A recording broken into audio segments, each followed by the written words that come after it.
I'm expecting a visitor, so I'm going to try to do this video this morning, and it's really bad lighting. I'll try to fix it, but I don't think you can because the sun's coming right here at me. This is the eastern side of the house. Even though I have an 8-foot overhang, you know, it's just that sun, until it gets higher, it's going to hit me right here. But I wanted to address something here. And I'm not picking on somebody now, okay? Don't get that wrong. I watched a video with a very soft-spoken lady who seemed to be associating Lori Daybell. And you know who Lori Daybell is? Lori Daybell is the cultist who murdered her children and buried them.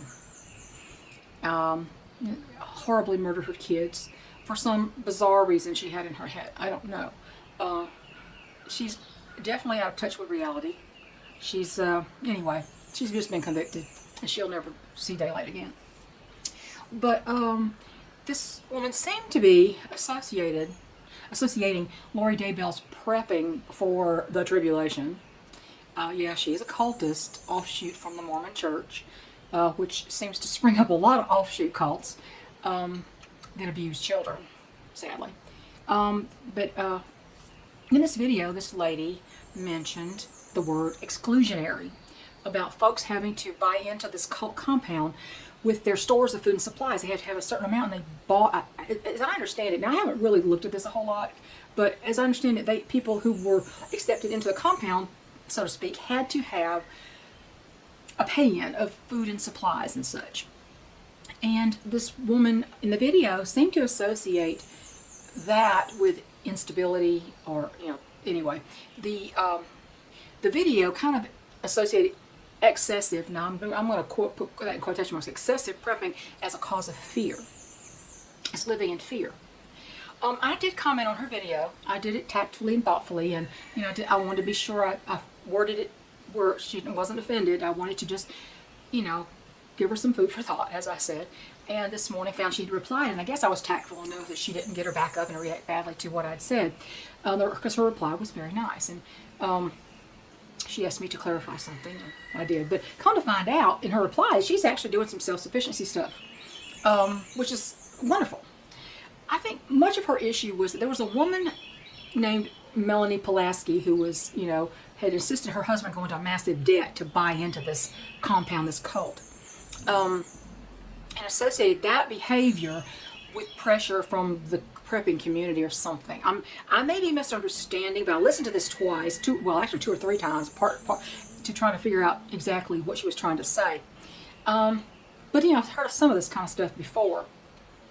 Obviously, going into debt to stock your shelves is not the way to go, especially if you haven't become at all self-sufficient in order to restock. I'm going to get buzzed again. Restock your shelves. If you have not done anything in order to restock, because eventually, no matter how long term you stock for, how long term you prep for, you prepare for, things are going to run out. If you've only bought things, eventually they will run out. Especially when the stores are padlocked and there's nowhere to buy anything. What happens after your year or 2 years or even 5 years if things run out and the grid goes down, and what have you done to get ready for that eventuality? But anyway, I offer some food for thought, as I'm going to do here, mainly for those who come to this video who are not regular subscribers. My regular subscribers, this may be just stuff that, you know, I've said before.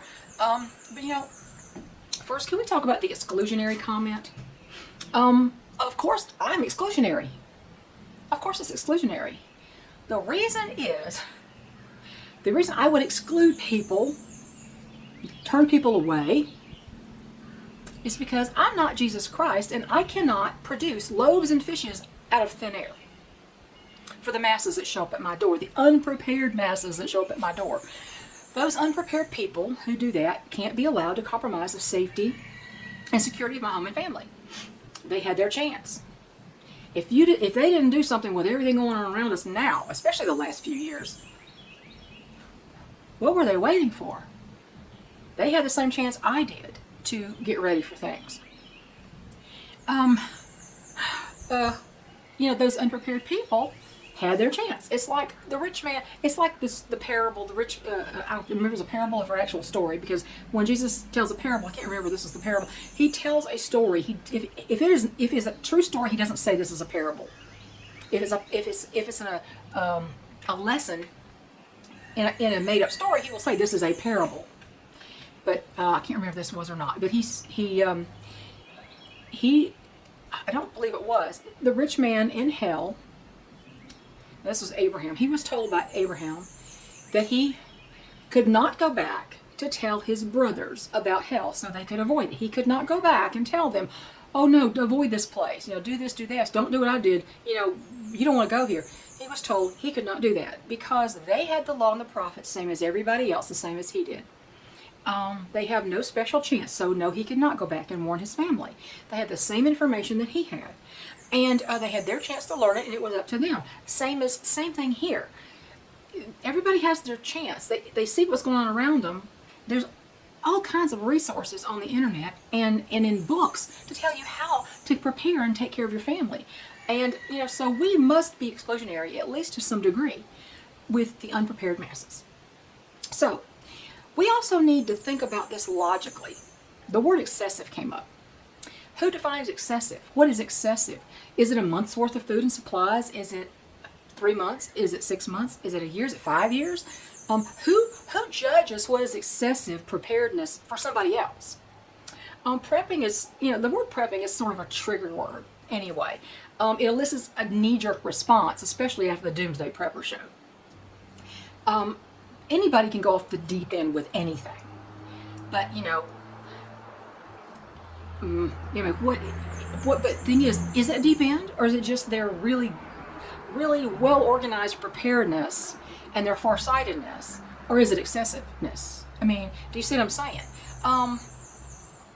If somebody feels they have to have 5 years of food and they can afford to do that, if they're buying it, and then if they're producing it and they're canning it and everything, canned goods will last that long. If they have 5 years of food, is that any of our business? Isn't their business?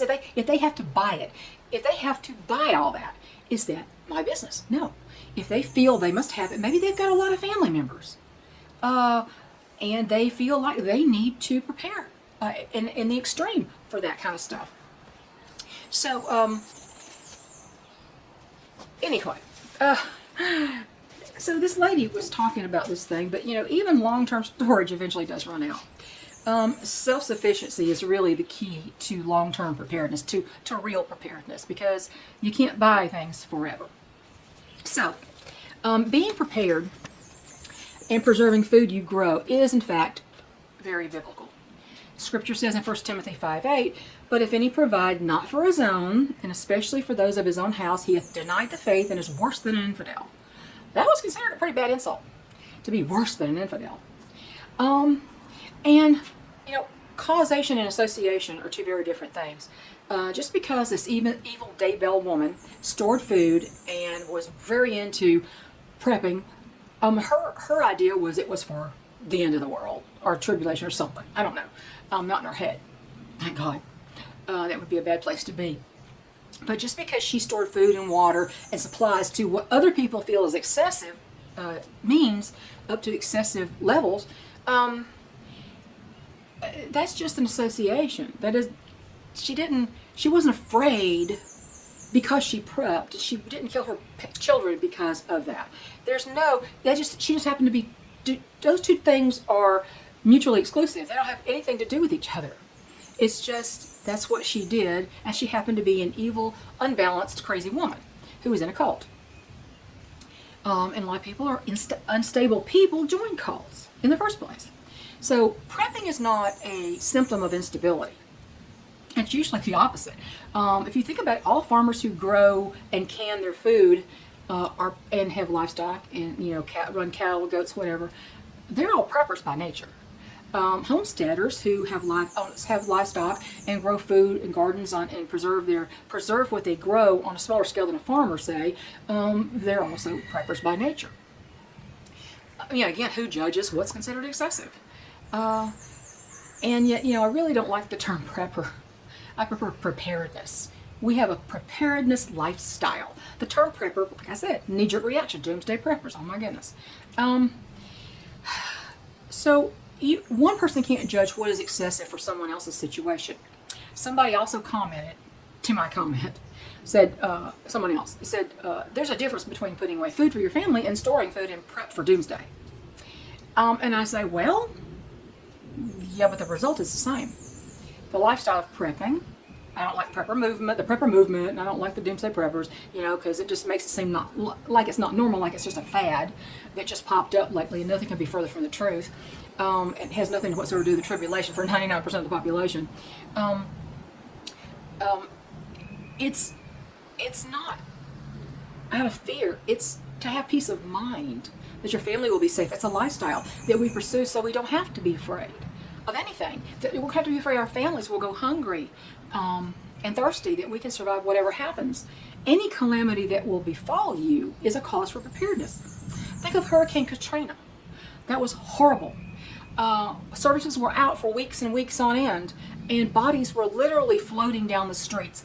If those people didn't have preps then that were safe and protected, they were screwed. They even had soldiers and cops going door to door and confiscating their weapons so they couldn't defend themselves against the looters and marauders who didn't prep for themselves.